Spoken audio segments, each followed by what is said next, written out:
అంటుచున్నది, నీ సత్య సంతత్వము అంతరిక్షమునంటుచున్నది.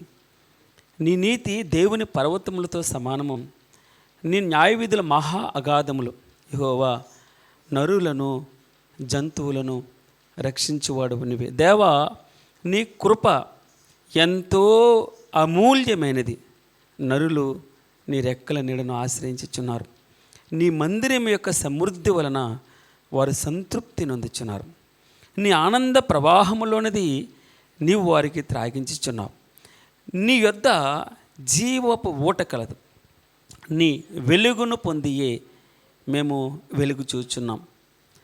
నిన్ను ఎరిగిన వారి ఎడల నీ కృపను, యథార్థ హృదయుల ఎడల నీ నీతిని ఎడతెగక నిలుపుము. అంటే చివరికి ఒక మాట చెప్పు, అదిగో పాపము చేయవారు అక్కడ పడి ఉన్నారు, లేవలేకుండా వారు పడద్రోయబడి ఉన్నారు. రెండు సూత్రాలు మనం చూసాం. ఒకడు భక్తిహీనుడు, భక్తిపరుడు. వారు ఏ విధంగా ఉంటారు, వారికి కలిగినటువంటి ఆశీర్వాదాలు మరి 36వ కీర్తన ద్వారా మనం నేర్చుకున్నాం. తద్వారా అనేకులు ఆరాధన చేయగలిగారు. ఈ రోజున 37వ కీర్తనలోకి మనం వెళ్తున్నప్పుడు 40 వచనాలు ఉన్నాయి. నేను 20 నిమిషాల్లో ముగించడానికి ప్రయత్నం చేస్తాను. ఒకటి దావీదు కీర్తన అని వ్రాయబడింది. ఏమంటున్నాడు? చెడ్డవారిని చూచి నీవు వ్యసన పడకము, దుష్కార్యములు చేయవారిని చూచి మత్సరపడు. చెడ్డవారిని చూసి నువ్వు వ్యసన పడొద్దు, దుష్కార్యములు చేయవారిని చూసి మత్సరపడొద్దు. మత్సరపడడం అంటే చెడ్డ కళ్ళు అనమాట. చెడుగా నువ్వు చూడొద్దు. వారు గడ్డి వలనే త్వరగా ఎండిపోవద్దు. నువ్వు అనుకుంటున్నావేమో వారు చాలా మంచిగా ఆశలు సంపాదించుకుంటున్నారు, చక్కగా అభివృద్ధి కలిగి ఉన్నారు, వారిని చెడ్డవారు, వారు మంచి చేయట్లేదు, అన్యాయం చేస్తున్నారు, అయినా కూడా వారు పుష్పిస్తున్నారు, వారు ఎదుగుతున్నారు అని నువ్వు వారిని చూసి వ్యసన పడద్దు. రెండవది, మత్సరపడద్దు. నువ్వు వారి గురించి చెడుగా ఎప్పుడు తలంచుకునవద్దు, వదిలే, నీకు అనవసరం అదే అంటున్నాడు. తర్వాత వారు గడ్డి వలనే త్వరగా ఎండిపోవద్దురు. గడ్డి ఏ విధంగా బాగా పైకొచ్చి ఏ విధంగా చచ్చిపోతుందో, ఉదయం పుష్పిస్తూ ఉంటుంది, సాయంకాలం రాలిపోతూ ఉంటుంది. కనుక వారిని గురించి నువ్వంత ఆందోళన చెందిన అవసరం లేదు, నువ్వు వదిలే అంటున్నాడు. తర్వాత ఏమన్నాడంటే, పచ్చని కూర వలనే. పచ్చని కూర అంటే ఉదయానికి పచ్చగా ఉంటుంది, సాయంత్రం అయ్యేటప్పుడు వాడిపోతుంది అనమాట. కనుక దాని గురించి అంతగా ఎందుకు నువ్వు కాన్సన్ట్రేషన్ చేస్తున్నావు, వదిలే అన్నాడు. చెడ్డవారిని చూచి నీ వ్యసన పడకము, దుష్కార్యములు చేయవారిని చూచి మత్సరపడకము, వారి గడ్డి వలనే త్వరగా ఎండిపోవదురు, పచ్చని కూర వలనే వాడిపోదురు. 3వ వచనంలో, యెహోవా యందు నమ్మిక ఉంచి మేలు చేయమని చేయవలసింది ఏంటంటే, నీ కాన్సన్ట్రేషన్ అంతా ఇదే. నీవు ఈ రోజున మన మందిరానికి వచ్చాము, చక్కగా 37వ కీర్తన 40 వచనాలు మనం వింటూ ఉన్నప్పుడు నువ్వు చేయవలసింది ఏంటంటే, యెహోవా యందు నమ్మిక ఉంచి మేలు చేయము అంటూ దేశమందు నివసించి సత్యమును అనుసరించము, క్రీస్తును అనుసరించము. ఇక్కడ ఏం చెప్పాడు? యెహోవా యందు నమ్మిక ఉంచి మేలు చేయి, దేశమందు నివసించి సత్యమును అనుసరించము, యథార్థంగా బ్రతుకు అంటూ ఉన్నాడు.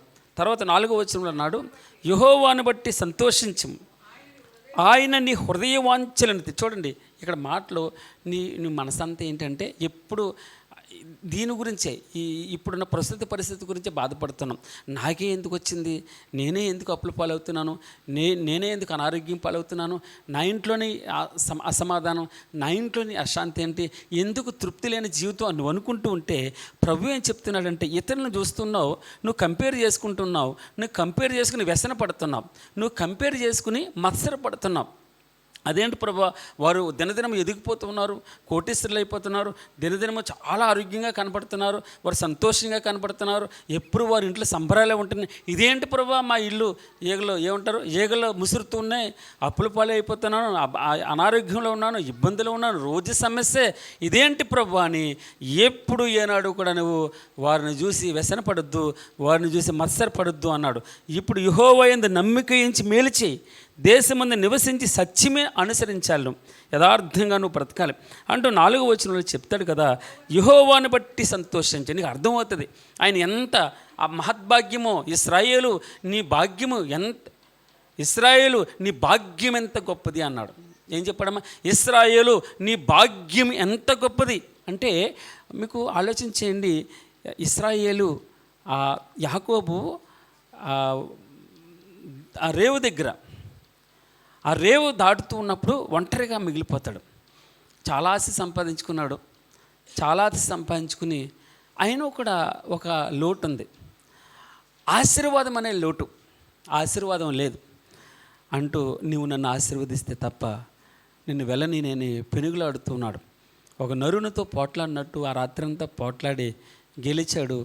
ఆ యాకోబు మోసగాడు ఇశ్రాయేలు, దేవునితో పోరాడువాడుగా అనగా ఇశ్రాయేలుగా, ఓ ఇశ్రాయేలు నీ భాగ్యం ఎంత గొప్పది, నువ్వు ప్రభువుని కలిగి ఉన్నావు, క్రీస్తు కుమారుడిగా నువ్వు ఉన్నావు. ఈ రోజున అంటూ ఉన్నాడు, క్రైస్తవుడు అంటే క్రీస్తుని కలిగి ఉన్నటువంటి వాడు.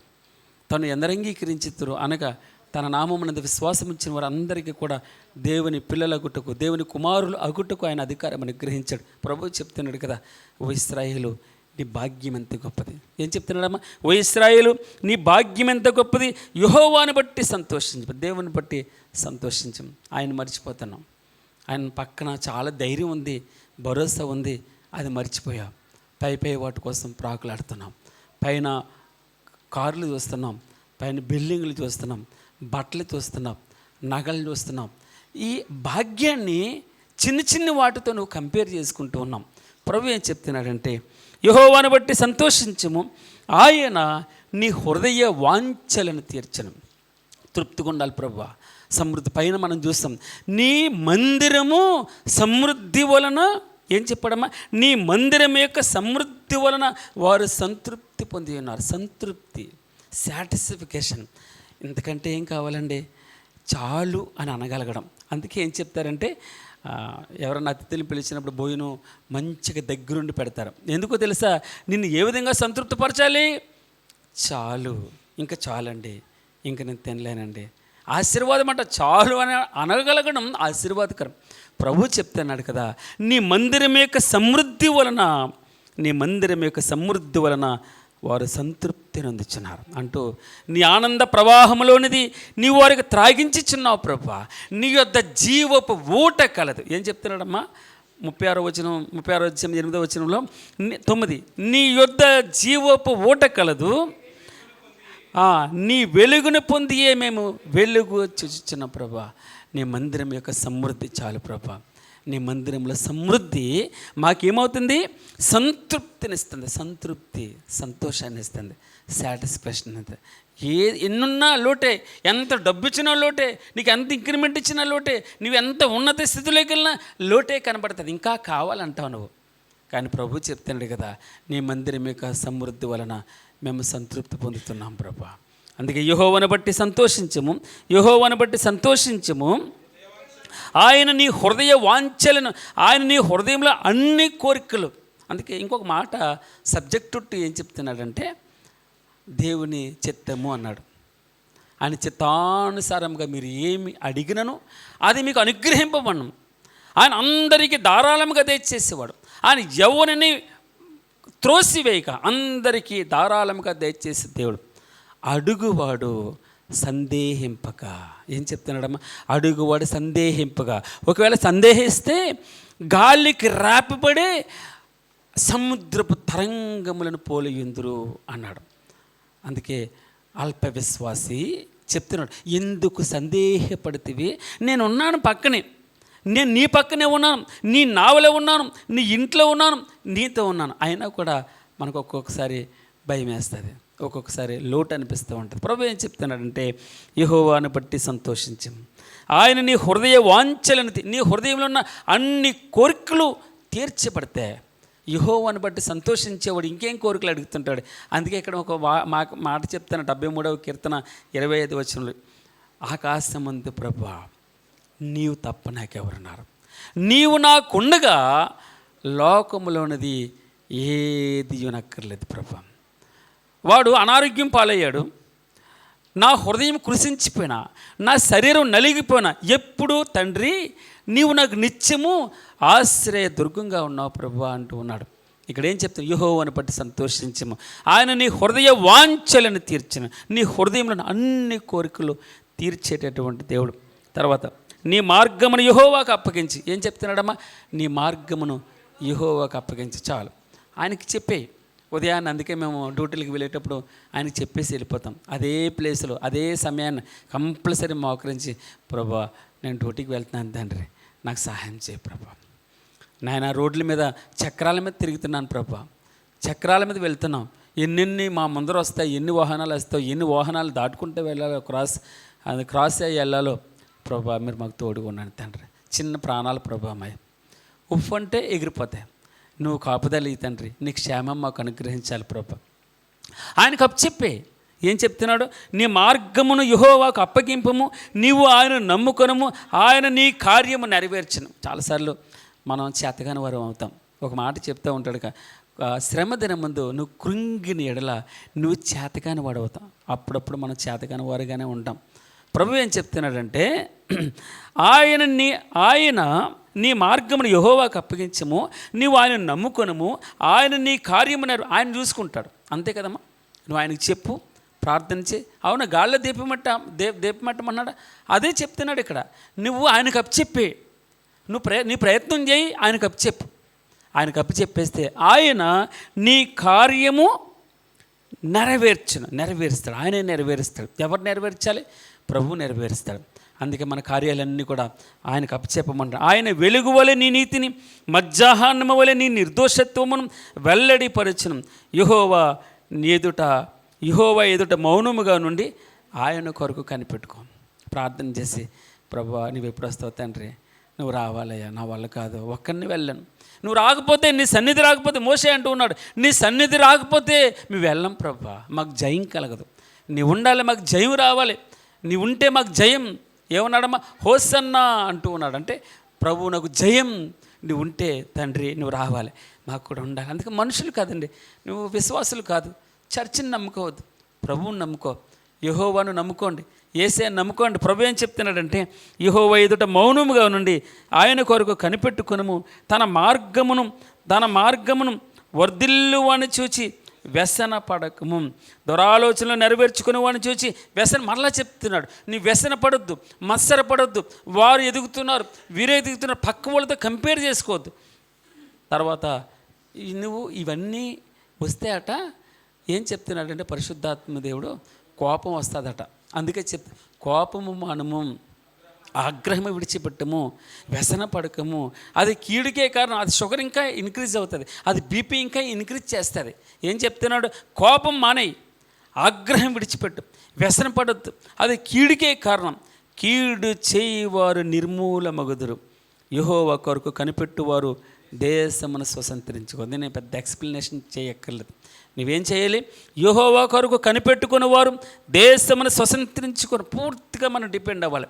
మనం చాలాసార్లు మనం అటోకాలు ఇటోకాలు, అవుతుంది అంటావా, ప్రార్థన చేద్దాం, అవుతుంది అంటావా, ఎవరెవరు మనలో మనమే మాట్లాడుకుంటాం, ప్రార్థన చేస్తున్నాను, అవుతుంది అంటావా, నెరవేరుస్తుంది అంటావా. ప్రభు ఏం చెప్తున్నాడంటే, యెహోవా కొరకు కనిపెట్టుకుని వారు దేశమును స్వతంత్రించుకుందరు, నీ మందిరం యొక్క సమృద్ధి వలన వారు సంతృప్తి పొందుతున్నారట. సంతోషం, మీకు ఎక్కడ సంతోషం కలగదామా, మీకు ఎక్కడ సమృద్ధి, ఎక్కడ సాటిస్ఫాక్షన్, సంతృప్తి అనేది కలగదు. దేని ద్వారా కలుగుతుందంటే, నీ మందిరం యొక్క సమృద్ధి, నీ మందిరము పచ్చగా ఉండటం వలన, నీ మందిరం అందంగా ఉండటం వలన, నీ మందిరము మీద నువ్వు ధ్యాస ఉంచితే, నీ మందిరము కొరకు నువ్వు శ్రద్ధ కలిగి నువ్వు ఆయన్ని వెతికితే, ప్రభు చెప్తున్నాడు, యెహోవా కొరకు కనిపెట్టుకుని వారు దేశమును స్వతంత్రించుకుందరు. ఇక కొంతకాలమునకు భక్తిహీనులు లేకపోదురు. నువ్వు అనుకుంటున్నావేమో, అది ఇంతసేపు ఇదే కదా, దావీదు ముదిసెల కాలానికి వచ్చాడు, తాను పరిశుద్ధాత్మ ద్వారా వ్రాయించి పెట్టాడు, నీకోసం నా కోసం. చాలా మట్టుకి అనేక కుటుంబాలు ఇలాగ ఉంటుందేమో, చూస్తాం, రే చూసావా వారు పిల్లలు చూసావా, మనం చూపంతా పక్కన ఉంటుంది. ఆలోచన ప్రభు ఏం చెప్తున్నాడంటే, ఇక కొంతకాలమునకు భక్తిహీనులు లేకపోదురు, మాయమైపోతారు వారు అంటూ, వారి స్థలమును జాగ్రత్తగా పరిశీలించినను వారు కనబడకపోదురు. అంటే నువ్వు జాగ్రత్తగా మనం పరిశీలన చేస్తే వారు కనబడరట, వారు ఆనవాలే ఉండదు. తర్వాత దీనులు భూమిని స్వతంత్రించుకుందరు. అంటే మనం ఈ రోజున సంతృప్తి, ఈ రోజున ఆరాధన చేయడానికి వెళ్తున్నాం, మన సంతృప్తి పరుచుకుంటూ ఉండాలి. ఆ మందిరం యొక్క సమృద్ధిని బట్టి ఏం చెప్తున్నాడంటే, దీనులు భూమిని స్వతంత్రి దీన మనస్సు కలిగి ప్రభు దగ్గర ఎవరుంటారో యెహోవా కొరకు కనిపెట్టుకుని వారు దేశమును స్వతంత్రించుకుంటారట, దీనులు భూమిని స్వతంత్రించుకుంటారట. తర్వాత బహుక్షేమము కలిగి సుఖించెదరట. సుఖం, సంతోషం ఉన్నా లేకపోయినా హ్యాపీగా సుఖించేదంటే ఏంటి తెలుసమ్మా? శుభ్రం ఒకసారి పడుకున్నాం అనుకోండి, మరలా 5 గంటలకి లెగాలి, లేదా 4 గంటలకు అనుకోండి, 4 గంటలకి వెళ్ళాలి. అప్పటి వరకు మళ్ళీ మెలకువ పడుకున్న ఫ్రాక్షన్ ఆఫ్ సెకండ్కి సుఖం. ఎంత హ్యాపీగా ఉంటుందో నిద్రపోతే తెలుసమ్మా. ఆ నిద్ర లేనటువంటి వాడు ముఖం ఎలాగుంటుంది? వికారం, చెమటలు వస్తూ ఉంటాయి, చిరాకు వస్తూ ఉంటుంది, కోపం వస్తుంది, ఆగ్రహం వస్తుంది. ప్రభు ఏం చెప్తున్నాడంటే, ఇదిగో దీనులు భూమిని స్వతంత్రించుకుందరు, బహుక్షేమము కలిగి సుఖించెదరు, భక్తిహీనులను నీతిమంతుల మీద దురాలోచన చేదురు, వారిని చూచి పండ్లు కొరుకుదురు. ఎప్పుడైనా పండ్లు కొరికారమ్మా? ఎవరి మీద అన్నమ్మా? అనుభవం ఉందా? ఎవరన్నా పండ్లు కొరికిన అనుభవం ఎంతమందికి ఉందమ్మా? కొరికారు ఎవరి మీదన్నా? పట్టపట్టమని శబ్దాలు వచ్చాయా? అంటే ఎంత కోపం వస్తే అంతగా పండ్లు కొరుకుతారు. నేను కూడా ఒక రోజు కొరికాను పండ్లు, మా బాస్ మీద కొరికాను. తర్వాత క్షమించండి, సారీ అని చెప్పాను. అంటే మనం చేయని తప్పు మన మీదే వేస్తుంటే కోపం రాదు అంటే ప్రభు ఏం చెప్తున్నాడంటే, ఆయన చెప్పే మాట, ఏ సిచ్యువేషన్లో అయినా కూడా నువ్వు కోపపడకూడదు. చాలా మట్టుకి కళ్ళు కదపకుండా, పళ్ళు కొరకకుండా కూడా కోప్పడతారు చాలామంది. అసలు కోప్పడినట్టే తెలియదు. చాలామంది మౌనంగా ఉంటారు. వారు అగ్ని, మా దగ్గర మధుసూదనరావు ఆయన ఉన్నాడు, మెత్తగా ఉంటాడు, కానీ బీపీ 250 వచ్చింది మొన్న. అంటే కోపం వచ్చేస్తుందని మీ మీద అంటున్నాను నన్ను. కోపం, ఆ కోపం ఏమవుతుంది? అగ్నిగుండంలా రగులుతుంది, కనబడదు బయటికి. భగవంతుడు ఏం చెప్తున్నాడంటే, ఇదిగో వారు పండ్లు కొరుకుదురు, వారి కాలము వచ్చి చుండుట ప్రభువు చూస్తున్నాడు. ఒక రోజున వచ్చేస్తుంది. ఆ రోజున ఏమవుతుంది? గుండె ఆగిపోద్ది. బీపీ హైలోకి వెళ్తే ఏమవుతుంది? తగ్గిపోద్ది. ఇంక కొట్టుకోవడం మానేస్తుంది, బరస్ట్ అయిపోతుంది. ఏం చెప్తున్నాడంటే, వారిని చూసి ఆయన నవ్వుచున్నాడట. దీనులను దరిద్రులను పడద్రోయుటకే, యథార్థముగా ప్రవర్తించే వారిని చంపుటకే భక్తిహీనులు కత్తి దూసినారు, విల్లెక్కి పెట్టి ఉన్నారు. వారి కత్తి వారి హృదయంలోనే దూరను, వారి విండ్లు విరవబడిను. దేవుడు చెప్తున్నాడు. అందుకే హామాను అని మనం చాలాసార్లు వింటాం. ఎవరైనా మొర్దెకై కోసం ఏం చేశాడండి? ఉరికొయ్యని కట్టించాడు. అదే ఉరికొయ్య మీద తన తీసిన గొయ్యి, అంతే కదమ్మా, తానే తీసుకున్నాడు గొయ్యిని, తానే కట్టించాడు చక్కని ఉరికొయ్య. దాని మీద ఉరి తీయబట్టాడు. ఎవడో తీసిన, అందుకే నేను చాలాసార్లు చెప్తాను, నువ్వు చేసింది నీ నెత్తి మీదకి వస్తుంది, నువ్వు చేసినట్టే నీకు చేయబడుతుంది. అందుకే నువ్వు మనుష్యుడా ఏమి విత్తుతావో అదే పంటకు వస్తావు. నువ్వేమి విత్తుతున్నావు, ఏం ఆలోచన చేస్తున్నావో ఆ విధంగానే. ప్రభు ఏం చెప్తున్నాడంటే, నీ మందిరం యొక్క సమృద్ధి వలన వారు సంతృప్తి పొందుచున్నారు. ఈరోజు మన ఆలోచన అంతా, నీ మందిరం యొక్క సమృద్ధి ప్రభువా నేను అనుభవించాలి, దాని ఆనంద ప్రవాహంలోనిది ఆయన త్రాగించుచున్నాడు. ఆయన యొక్క జీవపు ఓట కలదని ప్రభు చెప్తున్నాడు. వారి కత్తి వారి హృదయంలోనే దూరను, వారి విండ్లు విడవబడును, నీతిమంతునికి కలిగినది కొంచెమైనను. 16 వచ్చిన చూడన్నమ్మా, నీతిమంతునికి కలిగినది కొంచెమే అయినను బహుమంది భక్తిహీనుల కన్నా ధన సమృద్ధి కంటే శ్రేష్టము. అంటే ఈ ఉదాహరణ చెప్పొచ్చే లేదు నాకు తెలియదు, కానీ మేము ఒక 5 అన్నదమ్ములు, మా చెల్లి, మా నాన్న, అమ్మ మాకు 200 గ్రాములు వేట మాంసం మటన్ తీసుకొచ్చేవారు. కానీ మా అమ్మ చిన్న ముక్కల కింద కట్ చేసి ఎంత రుచిగా, ఇప్పుడంటే నేను మరలా మా భార్య అనుకుంటా పర్వాలేదు, కానీ మా అమ్మ వండినట్టు ఎప్పటి వరకు అంత రుచికరమైనటువంటిది నేను ఇప్పటికీ తినలేదు. మా అమ్మ ఉల్లిపాయల పులుసు వండినా ఓ 2 రోజులు వేసి ఉల్లిపాయల పులిసి అదేనేమంటారు, 2 రోజులు వేసి ఉల్లిపాయల పులుసు పెట్టిన అమోఘంగా ఉండేది. మీరు అర్థం చేసుకోండి, అక్కడ ప్రేమ ఉంటుంది అన్నమాట. అక్కడ ఏముంటుంది? ప్రేమ ఉంటుంది, కల్మషం ఉండదు, కపటం ఉండదు. అక్కడ ఒక్కోసారి తినేసి కక్కేసినా కూడా మళ్ళీ కడుగుకున్న తర్వాత కొంచెం అన్నం తింటావా బాబా అనేది. ఇతరులు అయితే ఏమనుకుంటారు, అంత ఎందుకు తిన్నావరా నువ్వు అంటే, మీరు ఆలోచించండి. ప్రేమ ఉన్న చోట, ప్రభు ఉన్న చోట, కపటం లేని చోట, శాంతి ఉన్న చోట, ఆయన మందిరంలో మరలా ఏం చెప్తున్నాడంటే కొంచెం ఉన్నా కూడా ఎలాగండి, ఇదిగో బహుమంది నీతిమంతునికి కలిగినది కొంచెమైనా కూడా, నీతిమంతునికి కలిగినది కొంచెమే అయినా కూడా బహుమంది భక్తిహీనులకున్న ధన సమృద్ధి కంటే శ్రేష్టము. భక్తిహీనుల బావులు విరవబడును, నీతిమంతులకు యెహోవాయే సంరక్షకుడు. స్తోత్రం ప్రభువా. ఎవరికమ్మా? నీతిమంతులకు యెహోవాయే సంరక్షకుడు. రాసుకోండి, ఇవన్నీ బై హార్ట్ చేయాలి. మేము చిన్నపిల్లలకి చెప్పవలసింది, చిన్నపిల్లలకి సండే స్కూల్ పిల్లలకి నేర్పించవలసిన మాటలు ఏంటి, మనం కూడా బై హార్ట్ చేయాలి. ఏమన్నాడు? నీతిమంతులకు యెహోవాయే సంరక్షకుడు. ఇందాక 39వ వచనంలో మరి ఆయన వాక్యం ఎత్తిపెట్టి ప్రార్థన చేశారు. ఎవరు? సుబ్బారావు గారు. మరి ఆయన ఆల్రెడీ చదివేసి వచ్చాడేమో అని అనిపించింది నాకు. అక్కడ ఏమన్నాడు 39లో? యెహోవాయే నీతిమంతులకు రక్షణాధారము. అమ్మ, నీతిమంతులను రక్షించుటకు ఆధారభూతుడు ప్రభు నువ్వు. ఇక్కడేమంటున్నాడు? తండ్రి నీతిమంతులకు సంరక్షకుడు నువ్వు. తండ్రి మాకు సంరక్షకుడు, మా కుటుంబాన్ని సంరక్షకుడు. సంరక్షకుడు అంటే అన్నిటి నుంచి రక్షించేటటువంటి వాడు, పోషించేటటువంటి వాడు, మన బాధల్ని బాపేటటువంటి వాడు, ఆదరించేటటువంటి దేవుడు. ఆయన పరిశుద్ధాత్మ దేవుడు అంటే ఏంటి? పరిశుద్ధాత్ముడు అనగా ఆదరణకర్త, ఉత్తరవాది. నీ నిమిత్తం ఆయన మొరపెడుతున్నాడు, నీ పక్కన ఆయన పోరాడుతున్నాడు, నీకు బదులుగా ఆయన వాద్యమాడుతూ ఉన్నాడు. పోన్లే ప్రభా, ఇంకొకసారి ఒక అవకాశం ఇద్దండ్రి. పోన్లే ప్రభా, చిన్న తప్పు చేశాడు కదా, ఇంకొక అవకాశమే. ఆయన నీతిమంతులకు సంరక్షకుడు అని వ్రాయబడి ఉంది. సంరక్షకుడు అనండమ్మా. ఎవరైనా నీతిమంతులకు ఆయన సంరక్షకుడు, సంరక్షకుడు. ఇందాక 39వ వచనంలో ఏం చెప్తున్నాము? ఆయన నీతిమంతులకు రక్షణాధారము. నీతిమంతులకి ఎవరమ్మైనా రక్షణాధారము. ఆయన సంరక్షకుడు, ఆయన రక్షణకు ఆధారభూతుడైనటువంటి వాడు, ఆ ఉత్తరవాది, ఆ పరిశుద్ధాత్మ దేవుడు మనతో మాట్లాడుతున్నాడు. నేను ఉండగా యెహోవాని బట్టి సంతోషించాలి, నువ్వు నన్ను బట్టి సంతోషించాలి. కొందరు గుర్రములను బట్టి అతిశయపడతారు, కొందరు రథములను బట్టి అతిశయపడతారు, కొందరు డబ్బును చూసి అతిశయపడతారు, అందాన్ని చూసి, ఎత్తును చూసి, బలాన్ని చూసి అతిశయపడతారు.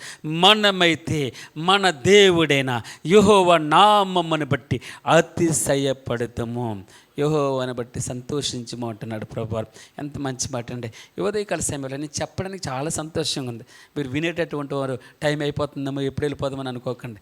ఆలోచన కొద్ది నిమిషాలు ఆయనలో ఆనందిద్దాం, సంతోషిద్దాం. ప్రభువాని మనస్ఫూర్తిగా ఆయన ఆరాధన చేశారు. ఒకరిద్దరు ఆరాధన చేయండి, ప్రాబ్లం లేదు, కానీ ఆరాధన చేసి కలవండి.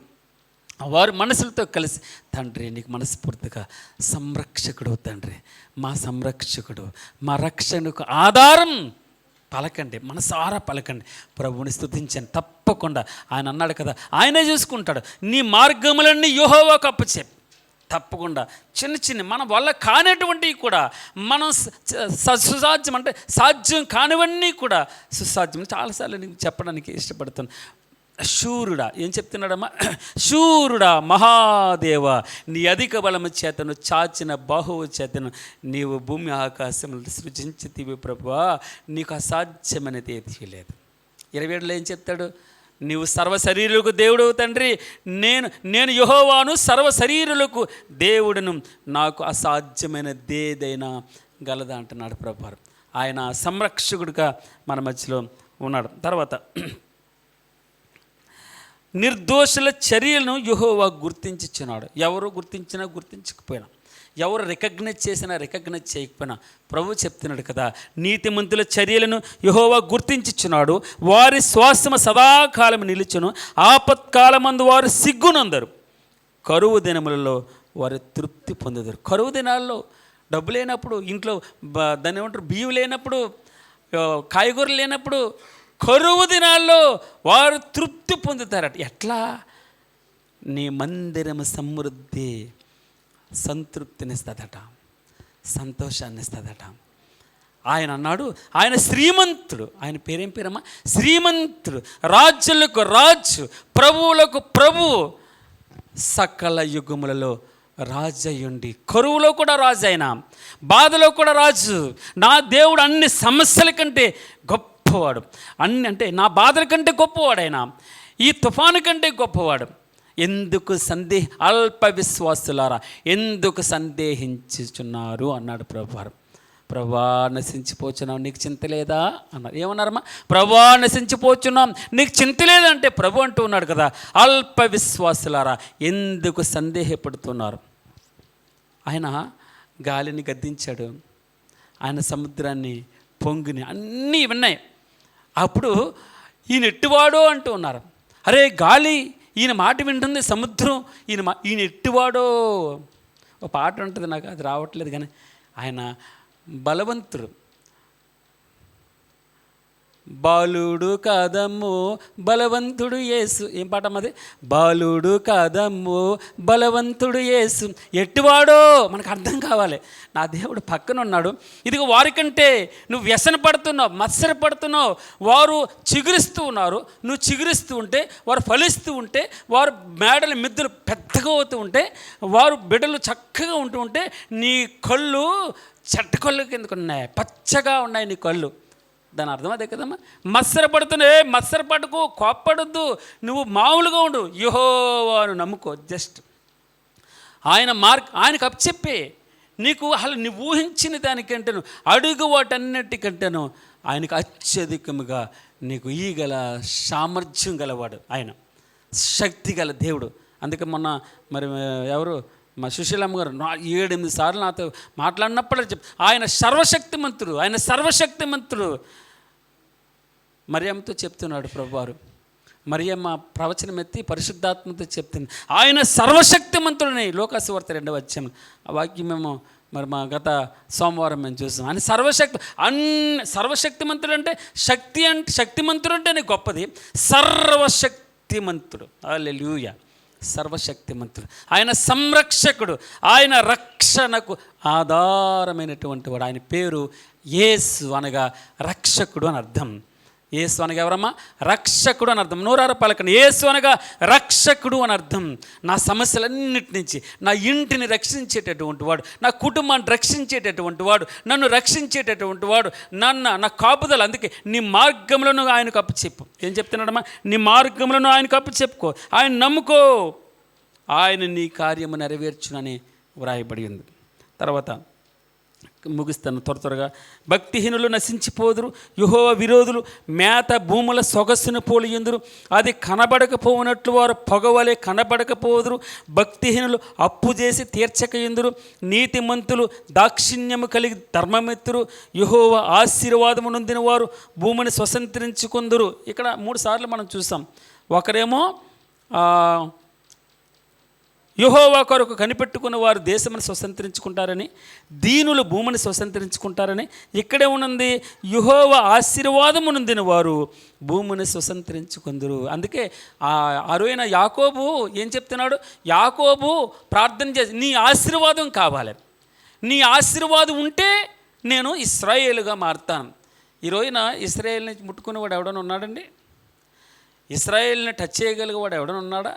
ఏదో బాంబే వేస్తారేమో కానీ మీరు అర్థం చేసుకోండి, ఇదిగో యెహోవా ఆశీర్వాదము నొందిన వారు భూమిని స్వతంత్రించుకుందరని వ్రాయబడింది. ఓ ఇశ్రాయేలు ఏం చెప్తున్నాడు? ఓ ఇశ్రాయేలు నీ భాగ్యమంత గొప్పది. ఆ ఇశ్రాయేల్ గురించి ఆయన అలాగంటూ ఉంటే, ఇదిగో మీరు పితరులు ఇచ్చినటువంటి మన్నాను తిని చాలామంది చనిపోయి రాలిపోయారు, అయితే నేనిచ్చు ఆహారము. ఏం చెప్తున్నాడమ్మా?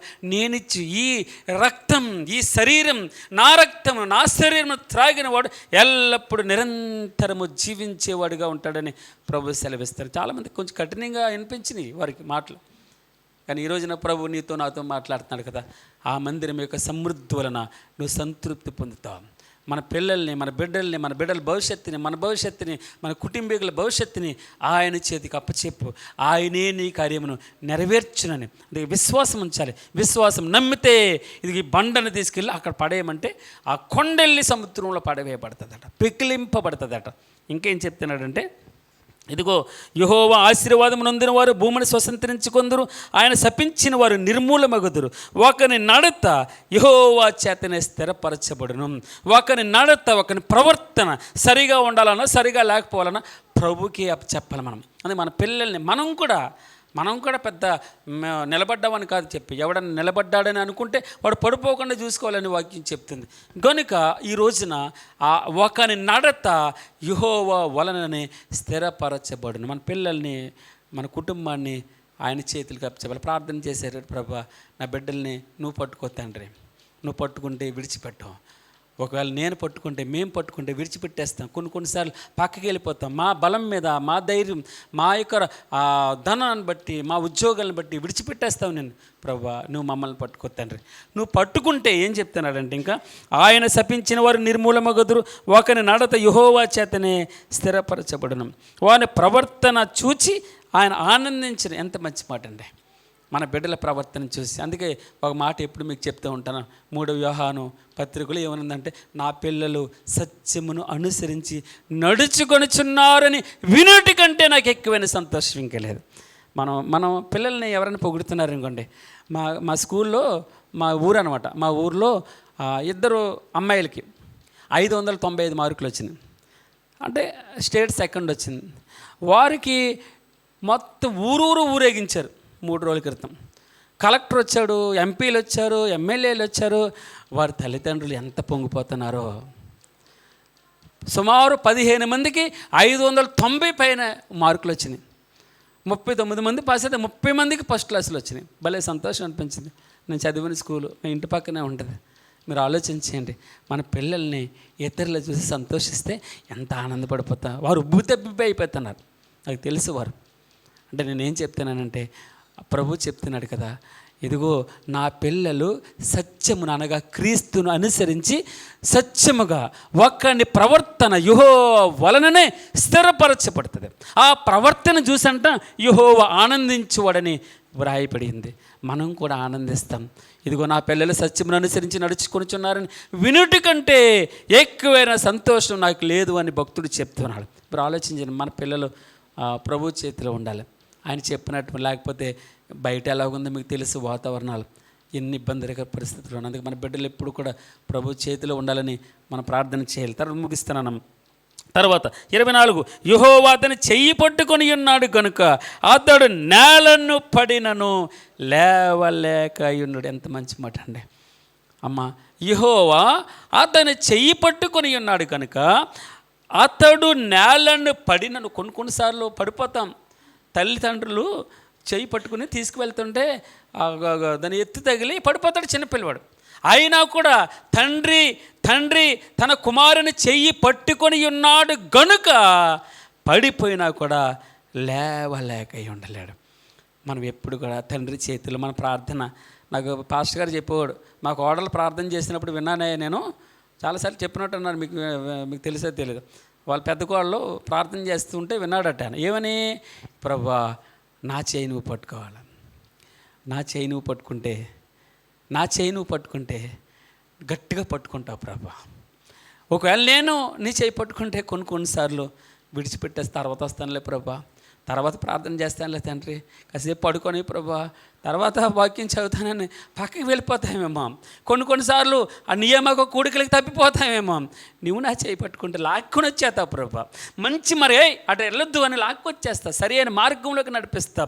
నీ మార్గములు యెహోవాకు, ఏం చెప్పడిందాక, నీ మార్గమును యెహోవాకు అప్పగించము, నీవు ఆయన నమ్ముకొనము, ఆయన నీ కార్యము నెరవేర్చును. హల్లెలూయా. ఇదిగో ఆయన మందిరం యొక్క సమృద్ధి, నీ కుటుంబానికి సంతృప్తి. హల్లెలూయా, హల్లెలూయా. స్తోత్రం చెప్దాం. హల్లెలూయా, హల్లెలూయా, హల్లెలూయా. తర్వాత ఏమన్నాడు? నేను చిన్నవాడిని యుంటిని, ఇప్పుడు ముసలివాడినైనాను. అయినను అంటే ముసలివాడైపోయాడు దావీదు. అయినా కూడా ఎన్నో చూస్తూ వచ్చాను ప్రభా, ఇప్పటి వరకు అయినను నీతిమంతులు విడవబడుట కానీ, నిన్ను నమ్ముకున్నటువంటి వారు నాశనం అయిపోవడం కానీ, నీ మీద పూర్తిగా ఆధారపడినటువంటి కుటుంబ ఛాయలు విడిచిపెట్టడం కానీ, ఇదిగో వారు మూలాలు వంశాలు నశించిపోవడం కానీ చూడలేదు ప్రభా. నిజంగా నీ మీద ఆధారపడినటువంటి కుటుంబాలు వర్ధిల్లుతూ వెళ్ళాయి ప్రభా, వారి వంశాలు వర్ధిల్లుతూ వచ్చాయి తండ్రి. ఏమంటున్నాడు? నీతిమంతుడు విడువబడుట కానీ, వారి సంతానము భిక్షమెత్తుట కానీ నేను చూచి ఉండలేదు. సమృద్ధి ఉంటుంది, డబ్బు ఫ్లోటింగ్ ఉంటుంది, వస్తూనే ఉంటుంది, నీకు లేదు అన్న మాటే రాదు. నేను చాలాసార్లు లేదంటే ఉంటే నా అవసరం ఎలా తీరుతుందో నాకు అర్థం కాదు. ఏముండదు జేబులో, ఖాళీ ఉంటుందని. అయినా కూడా సాయంత్రానికి నాకు అవసరం, ప్రభువా సహాయం చేయి. ఇలా నేను నా ప్రార్థన ఎలా ఉంటుందంటే, ప్రభు కొంచెం చూసుకో ప్రభు, సహాయం చేయి అంటారు. తట్టుకోలేకపోతున్నాను ప్రభు. మీకు అది అవసరం ఎక్కడి నుంచి తీరుస్తాడు దేవుడు, అలాగనే తీరుస్తూ ఇన్ని సంవత్సరాల నుంచి నేను నేర్చుకున్నది. అందుకే నాకేం చేస్తాడంటే, నా జేబులు ఎప్పుడు ఖాళీగా ఉంచుతాడు, నా బ్యాంక్ బ్యాలెన్స్ జీరోగా ఉంచుతాడు. ఎందుకు తెలుసా? ఆయన మీద ఆధారపడాలి, ఆయన్ని అడగాలి, ఆయన్నే అడగాలి, ఆయన దగ్గరే తీసుకోవాలని. తద్వారా ప్రభు ఎంత సంతోషపడతాడో మనం ఆయన అడుగుతూ ఉంటే, ఆయన దగ్గర ప్రార్థన. మీకు చాలా మట్టుకి వేరే వెరైటీగా ఉంది బ్రదర్ అని అనుకోవచ్చు, కానీ ప్రభువు మీద ప్రభువు ఉండుట ఆశీర్వాదకరం, ఆయన ఉండుట ఆశీర్వాదకరం, ఆయన ఉండుట సమృద్ధి, ఆయన ఉండుట సంతృప్తి. వారి సంతానము భిక్షమిత్తుడుగాని నేను చూచి ఉండలేదు, దినమెల్లా వారు దయాళురై అప్పు ఇచ్చిచుందరు. అప్పు ఇచ్చి ఎప్పుడు అప్పిస్తూనే ఉంటారు. వారు ఎప్పుడు దానం చేస్తూనే ఉంటారు. వారికి ఉన్నా లేకపోయినా, వారికి ఇంట్లో ఉన్నా లేకపోయినా, వారికి అప్పులున్నా వారు అప్పిస్తూనే ఉంటారు. దీనులండి వారు అప్పిస్తూనే ఉంటారు, వారి ఇతరులకు సహాయం చేస్తూనే ఉంటారు. తర్వాత కీడు చేయుట మాని మేలు చేయను, అప్పుడు నీవు నిత్యము నిలిచిదు. ఏలయనగా యెహోవా న్యాయమును ప్రేమించేవాడు, ఆయన తన భక్తులను విడువడు. వారెన్నటికీ కాపాడబడుదురు కానీ భక్తిహీనుల సంతానము నిర్మూలమగును. నీతిమంతులు భూమిని స్వతంత్రించుకొందురు. మళ్ళీ 4వ వచనం, నీతిమంతులు భూమిని స్వతంత్రించుకొందురు 4 సార్లు చెప్పాడు. తర్వాత వారు దానిలో నిత్యము నివసించదు. నీతిమంతుల నోరు జ్ఞానమును గురించి వచించను, వారి నాలుక న్యాయమును ప్రకటించను. వారు దేవుని ధర్మశాస్త్రము వారి హృదయంలో ఉన్నది, వారు అడుగులు జారు. హల్లెలూయా. ఎందుకు జారట్లేదు? అక్కడ పడిపోయిన ఎందుకు లేస్తున్నాడంటే, వారు ఇక్కడ చదవన్నామా, వారు ఇది బైహాట్ చేపించాలి చంటి బిడ్డల చేత. వారి దేవుని ధర్మశాస్త్రము వారి హృదయములో ఉన్నది, వారు అడుగులు జారు. హల్లెలూయా. వారు స్థిరంగా నిలబడతారు, జారిపోరు వారు. భక్తిహీనులు నీతిమంతుల కొరకు పొంచియుండు వారిని చంపచూతురు. వారి చేతికి యెహోవా నీతిమంతులను అప్పగింపడు. వారు విమర్శకు వచ్చినప్పుడు ఆయన వారి దోషులుగా ఎంచడు. యెహోవా కొరకు కనిపెట్టుకుని ఉండము, ఆయన మార్గమును అనుసరించము. భూమిని స్వతంత్రించుకున్నట్లు ఆయన నిన్ను హెచ్చించును. ప్రభువు హెచ్చిస్తాడు. ఆయన హెచ్చించడం మొదలు పెడితే, ఆయన తలుపు తీస్తే ఎవడు వేయలేడు, ఆయన తలుపు వేస్తే ఎవడు తీయలేడు. యెహోవా కొరకు కనిపెట్టుకుని ఉండము, ఆయన మార్గమును అనుసరించము. భూమిని స్వతంత్రించుకున్నట్లు ఆయన నిన్ను హెచ్చించును. భక్తిహీనులు నిర్మూలము కాగా నీవు చూచెదవు. భక్తిహీనుడు ఎంతో ప్రబలియునుట నేను చూచి. ఈ మాట చూడండి, అది చెప్తున్నాడు భక్తుడు. ఏం చెప్తున్నాడంటే, చూడు అంటూ 35వ వచనం, భక్తిహీనుడు ఎంతో ప్రబలియునుట నేను చూచి ఉంటిని, అది మొలిచిన చోటనే విస్తరించిన చెట్టు వలె. అంటే ఇక్కడ ఇస్తాడంట, అక్కడే చెట్టుగా పెద్ద వృక్షం అయిపోయిందంట, మహావృక్షం. అలాగే ఎదిగిపోయాడు వాడు. అయితే ఇది మనం ఆలోచించవలసిన విషయం. అయితే అయినను ఒకడు ఆ దారిని పోయి చూడగా వాడు చెట్టు కనబట్టలేదు, ఇంకా లేకపోయాను. అదే అంటారు మధ్యంతర సిరి, ఏదే అంటారు అయ్యా, నడమంత్రపు సిరి. అది అక్కడే చెట్టుగా ఎదిగిపోయి అలా ఉంటే, ఒకడు దారిని పోయేటప్పుడు, ఇరే నిన్న కదా వీడిని చూస్తాను నేను, నిన్నడు కదా పెద్దోడిగా కనబడ్డాడు, ఈరోజు ఎక్కడికి వెళ్ళిపోయాడు? విరిగిపోయాడు, లేకుండా పోయాడు, కనబడకుండా పోయాడు. తర్వాత అయినను ఒకడు ఆ దారిని పోయి చూడగా వాడు లేకపోయాను, నేను వెతికినను వాడు కనబడకపోయాను. నిర్దోషులను కనిపెట్టుము, యథార్థవంతులను చూడము, సమాధాన పరుచు వారి సంతతి నిలుచును కానీ ఒక్కడైనను విడవకుండా అపరాధులు నశించుతారు. భక్తిహీనులు సంతతి నిర్మూలమగును అంటూ 39వ వచనంలో యెహోవాయే నీతిమంతులకు రక్షణ ఆధారం. బాధ కలిగినప్పుడు ఆయనే వారికి. ఎంత మంచి మాట అంటే, ఎవరు బాధ కలిగినప్పుడు ఆశ్రయిస్తారు? రోజు వింటారమ్మా, ఫోన్ చేసి, సార్ అయ్యగారు ఇలాగనేది చాలాసార్లు చెప్తూ ఉంటుంది నాకు. మా ఎవరు కరుణమ్మ గారి యొక్క అమ్మగారు గుంటూరులో ఉంటారు. వారు వారానికి 4-5 సార్లు 5 సార్లు, అయ్యా పలానా వారు ఇలాగా, పలానా వారు ఇలాగా, వారు బాధ, ఈ బాధ అంతా చెప్తాను. నాకు అన్నీ ఇమ్మడవు, నాకు కొన్ని నేను వింటూ ఉంటాను. కానీ అంటే మీకు అర్థం చేసుకోండి, రోజులు బాధలు వినడం అంటే అంత ఈజీ అండి. కానీ ప్రభు ఏం చెప్తున్నాడంటే, నువ్వైతే వినలేవు, నీకు వ్యసనం వస్తుంది. ఇంకా అస్తమానం ఏం బాధలు చెప్పుకుంటారు మీరు అనుకుంటావు. కానీ ప్రభు ఏం చెప్తున్నాడంటే, ఇదిగో యెహోవాయే నీతిమంతులకు రక్షణాధారం బాధ కలిగినప్పుడు. ఎప్పుడమ్మా? బాధ కలిగినప్పుడు ఆయనే వారికి ఆశ్రయదుర్గం. యెహోవా వారికి సహాయుడే వారిని రక్షించును. వారు యెహోవా శరణు జొచ్చినారు కనుక ఆయన భక్తిహీనుల చేతిలో నుండి వారిని విడిపించి రక్షించను. గాడ్ బ్లెస్ యూ అమ్మా. దేవుడు కొద్ది మాటలను దీవించిన